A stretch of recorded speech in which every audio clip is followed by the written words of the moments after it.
Knowledge. तो आज आप लोग के लिए लाए हैं इन्फेंसी पीरियड, जिसे हम हिंदी में कहते हैं शैशवावस्था और बचपन। तो चलिए हम स्टार्ट करते हैं। परिचय में क्या है?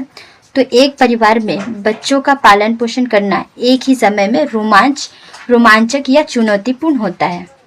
एक परिवार में बच्चों का जो पालन पोषण करना होता है वो एक समय में ही रोमांचक भी होता है और एक चुनौतीपूर्ण भी होता है। बच्चों का जो पालन पोषण किया जाता है वो आनंद पूर्वक भी किया जाता है और प्लस चुनौतीपूर्ण भी होता है। वो हमारा एक बच्चे के जीवन की शुरुआत जो होता है बंधन और लगाव से होना चाहिए। बच्चों का जो जीवन का शुरुआत जो होता है वो बंधन या फिर लगाव से होना चाहिए, अपने पिता माता से लगाव के साथ होना चाहिए। यह माता पिता और बच्चों के बीच रिश्ते का नींव रहता है। यह जो होता है ये माता पिता और बच्चों के रिश्ते का जो होता है वो नींव होता है, जड़ होता है।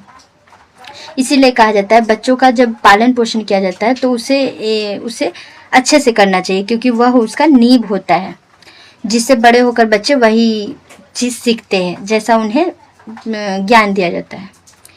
जिस पर भावी जीवन में आत्मसम्मान और आत्म अवधारणा का निर्माण होता है।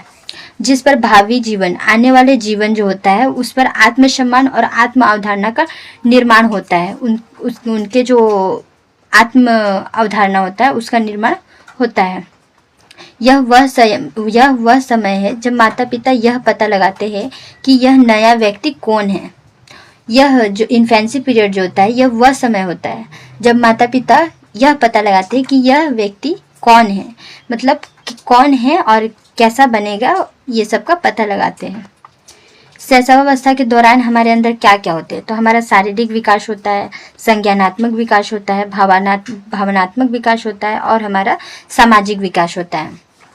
शैशवावस्था के दौरान क्या क्या होता है? हमारा सामाजिक विकास, संज्ञानात्मक विकास, भावनात्मक विकास और सामाजिक विकास भी होता है। तो चलिए इसे देखते हैं कि किस प्रकार से हमारा शैशवावस्था के दौरान शारीरिक विकास होता है।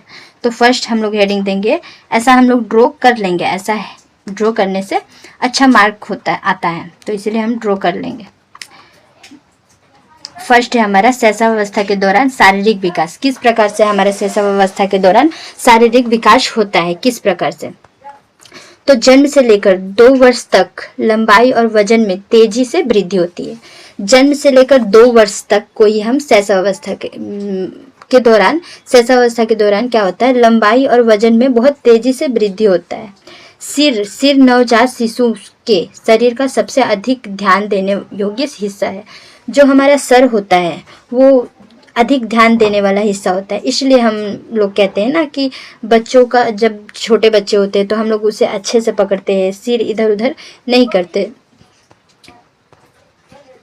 दूध के दांत 6 से 7 महीने में निकलने लगते हैं। बच्चों का जो दूध का दांत होता है, छोटा छोटा जो स्टार्टिंग दांत होते हैं वो 6 से 7 महीने में निकलना प्रारंभ हो जाते हैं।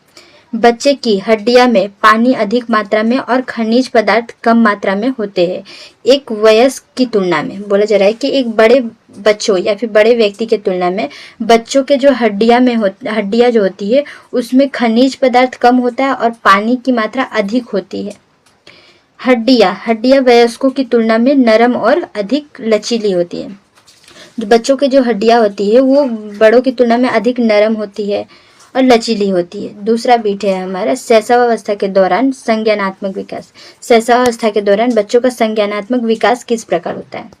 तो शुरुआत में बच्चों की ज्ञानेंद्रियां विकसित नहीं होती है। बोला जा रहा है कि शुरुआत में ही, स्टार्टिंग में ही बच्चों का ज्ञानेंद्रियां विकास विकसित नहीं होती है। बचपन में जैसे ही बच्चा जन्म लेता है उसी समय तो उनका जो ज्ञान है पूरा वृद्धि नहीं हो जाता है ना, वो धीरे धीरे होता है। तो वही बोला जा रहा है कि जब एक शिशु रंगीन खिलौने या फिर चलती वस्तुएं, रंगीन कपड़े आदि पर ध्यान केंद्रित करना शुरू कर देता है तो यह उनके अवधारणा विकास की शुरुआत है। जब एक बच्चा किसी रंगीन खिलौने को देखकर या फिर चलती हुई वस्तुओं को देखकर या फिर रंगीन कपड़ों को देखकर ध्यान केंद्रित करते हैं, उसके और देखते हैं, ध्यान से देखते हैं या फिर हाथ पैर हिलाते हैं, तो इससे पता चलता है कि उनका जो अवधारणा है वो विकास, उनकी जो ज्ञानेंद्रिया है थोड़ा थोड़ा विकसित होने लगा है। आगे चलकर बच्चा परिचित लोग और अजनबियों के बीच अंतर करने लगते हैं। आगे चलकर बच्चे क्या करते हैं, वो अपने लोगों को और अनजान लोगों को पहचानने लगते हैं और उनमें अंतर पहचानने लगते हैं कि क्या अंतर है उनमें। उसी समय बच्चा परिचित वातावरण में वस्तुओं को समझने लगता है। उसी समय बच्चा क्या करता है, परिचित लोगों को समझने लगता है कि कौन अपना है और कौन दूसरे कोई है, ये पहचानने लगते हैं।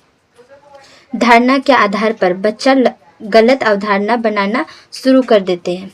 धारणा के आधार पर बच्चे क्या करते हैं, गलत अवधारणाएं बनाना शुरू करते हैं, जिससे कि वो सही अवधारणा सीखते हैं। जब बच्चे गलत अवधारणा बनाना शुरू कर देते हैं, गलत चीज करना शुरू कर देते हैं, उसके साथ साथ वो सही अवधारणा भी समझने लगते हैं कि क्या सही है।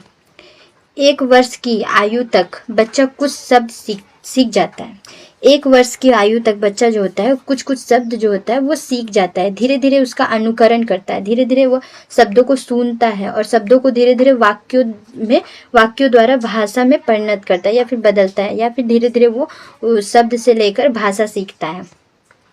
तीसरा है हमारा शैशवावस्था के दौरान भावनात्मक विकास। शैशवावस्था के दौरान बच्चों का भावनात्मक विकास किस प्रकार से होता है, तो जन्म से ही शिशु का रोना और उसकी शारीरिक गतिविधियां उसमें भावनाओं को मौजूदगी का प्रमाण देती है। जन्म से ही शिशु का रोना, जो बच्चा रोता है और कुछ शारीरिक गतिविधियां करता है रोने के दौरान, उससे ही हम लोगों को पता चलता है कि उसके अंदर जो भावनाओं जो है उसके अंदर स्टार्टिंग से ही मौजूद होती है। ये उसका प्रमाण है। कुछ उत्तेजनाएं जैसे कि तेज शोर, तेजी से चिल्लाना, गर्म या फिर ठंडा पानी, भूख या फिर असुविधा आदि भावनाओं का महसूस करता है तब वो रोते हैं। जब भूख लगता है तो बच्चा क्या करता है, रोता है। रोने के द्वारा अपना भावना प्रकट करता है। तो उससे हम लोगों को पता चलता है कि बच्चों के अंदर क्या भावनात्मक विकास हो रही है, भावनाएं उनकी विकास हो रही है या फिर उनके अंदर भावनाएं है। हमारा चौथा पॉइंट है शैशवावस्था के दौरान सामाजिक विकास। शैशवावस्था के दौरान बच्चों का जो सामाजिक विकास जो होता है वो भी होता है। किस प्रकार से होता है, तो जन्म के समय बच्चे का व्यवहार बिल्कुल भी सामाजिक नहीं होता है।